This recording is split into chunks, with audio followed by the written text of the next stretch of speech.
ಹೊಸ ರೈಲು ಮಾರ್ಗಕ್ಕೆ ನಮ್ಮ ಸಿಎಂ ಸಿದ್ದರಾಮಯ್ಯ ಅವರ ಸಂಪೂರ್ಣ ಸಹಕಾರ. ಶಾಸಕ ಪಿಎಂ ಅಶೋಕ್. ಬೆಳಗಾವಿ ಜಿಲ್ಲೆ ರಾಮದುರ್ಗ ತಾಲೂಕಾ ರೈಲ್ವೆ ಹೋರಾಟ ಕ್ರಿಯಾ ಸಮಿತಿಯ ನೇತೃತ್ವದಲ್ಲಿ ಲೋಕಾಪುರದಿಂದ ಧಾರವಾಡದವರೆಗೂ ರಾಮದುರ್ಗ ಮಾರ್ಗವಾಗಿ ರೈಲ್ವೆ ಮುಂದಿನ ಹೋರಾಟದ ಕುರಿತು ರೂಪುರೇಷೆ ಹಾಕಿಕೊಳ್ಳಲಾಯಿತು. ಇದರ ಭಾಗವಾಗಿ ಶಾಸಕ ಅಶೋಕ್ ಪಟ್ಟಣ ಹೇಳಿದ್ದೇನು.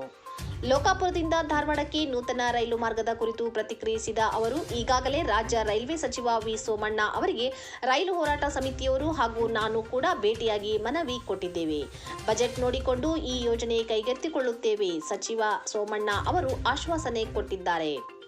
ರೈಲ್ವೆ ಯೋಜನೆಗಳು ಕೇಂದ್ರ ಸರ್ಕಾರದ ವ್ಯಾಪ್ತಿಯಲ್ಲಿ ಬರುತ್ತವೆ. ಆದ್ದರಿಂದ ಕೇಂದ್ರ ಸರ್ಕಾರ ರಾಜ್ಯದಲ್ಲಿ ಕೈಗೊಳ್ಳುವ ಹೊಸ ರೈಲು ಮಾರ್ಗದ ಯೋಜನೆಗಳಿಗೆ ನಮ್ಮ ಸಿಎಂ ಸಿದ್ದರಾಮಯ್ಯ ಅವರು ಸಂಪೂರ್ಣ ಸಹಕಾರ ನೀಡುವುದಾಗಿ ಭರವಸೆ ನೀಡಿದ್ದಾರೆ ಎಂದು ಅವರು ಹೇಳಿದರು.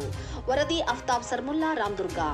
ಹೋರಾಟ ಸಮಿತಿಗೆ ವಾಗ್ದಾನ ಏನಂತ ಮಾಡಿದೆ ನಾನು ಸಿಎಂಆರ್ ಕಡೆ ಒಂದು ನಿಯೋಗ ಹೇಳಿದೆ. ಈ ನಮ್ಮ ಮುಖ್ಯಮಂತ್ರಿಗಳ ಹತ್ರ ಆಗಲಿ ನಮ್ಮ ರಾಜ್ಯ ಸರ್ಕಾರಕ್ಕೆ ಅದು ಏನು ನಮ್ಮ ಹತ್ರ ನಾವು ಏನು ಮಾಡೋಕ್ಕಾಗಲ್ಲ. ಅದು ಏನಿದ್ರು ಕೇಂದ್ರ ಸರ್ಕಾರ ಮಾಡಬೇಕು. ಕೇಂದ್ರ ಸರ್ಕಾರ ಸೋಮಣ್ಣ ಅವ್ರು ಬಂದಾಗ ನಿಮ್ಮವರು ಭೇಟಿ ಮಾಡಿದ, ನಾನು ಬೆಂಗಳೂರು ಬಂದಾಗ ಭೇಟಿ ಮಾಡಿ ಎಲ್ಲ ಕಡೆ ನಡೀತಾ ಇದೆ. ಅವ್ರ ಬಜೆಟ್ ನೋಡ್ಕೊಂಡು ನಾವು ಮಾಡ್ತೀವಿ ಅಂತ ಅಶ್ಯೂರೆನ್ಸ್ ಕೊಟ್ಟಿದ್ದಾರೆ.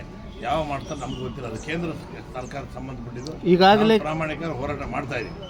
ಈಗಾಗಲೇ ಕೇಂದ್ರ ಮಂತ್ರಿ ಆದಂಥ ಅಶ್ವಿನಿ ವೈಷ್ಣವರವು ಒಂದು ಆದೇಶ ಮಾಡಿದ್ದಾರೆ, ಮರುಪರಿಶೀಲನೆ ಅಂತೇಳಿ. ಅದಕ್ಕೆ ಮಾಡಲಿ.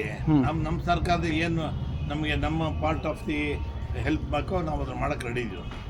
ಬರೀ ಧಾರವಾಡ ಇದ್ರದ್ದು ಒಂದೇ ಅಲ್ಲ, ಲೋಕಾಪುರದ ಒಂದೇ ಅಲ್ಲ, ಬೇರೆ ಎಲ್ಲ ಕಡೆನೂ ಕೂಡ. ಈಗ ಹುಬ್ಬಳ್ಳಿ ಟು ಬೆಳಗಾವಿಗೆ ಹೋಗ್ಬೇಕಾದ್ರೆ ನಾವು ಲೋಂಡಾ ಖಾನಾಪುರ ಸುತ್ಕೊಂಡ್ಬರ್ಬೋದು.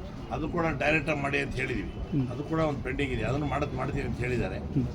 ರೈಲುಗಳಂತೂ ಜಾಸ್ತಿ ಮಾಡಿದ್ದಾರೆ. ಬೆಳಗಾಂ ಟು ಆಗಲಿ, ಬೆಂಗಳೂರು ಟು ಬೆಳಗಾಂ ಆಗಲಿ, ಧಾರವಾಡಗೆಲ್ಲ ಬೇಕಾದಷ್ಟು ಟ್ರೈನುಗಳಂತೂ ಪ್ರಾಮಾಣಿಕ ಎಲ್ಲ ಕಡೆ ಚೆನ್ನಾಗಿ ಮಾಡಿದ್ದಾರೆ.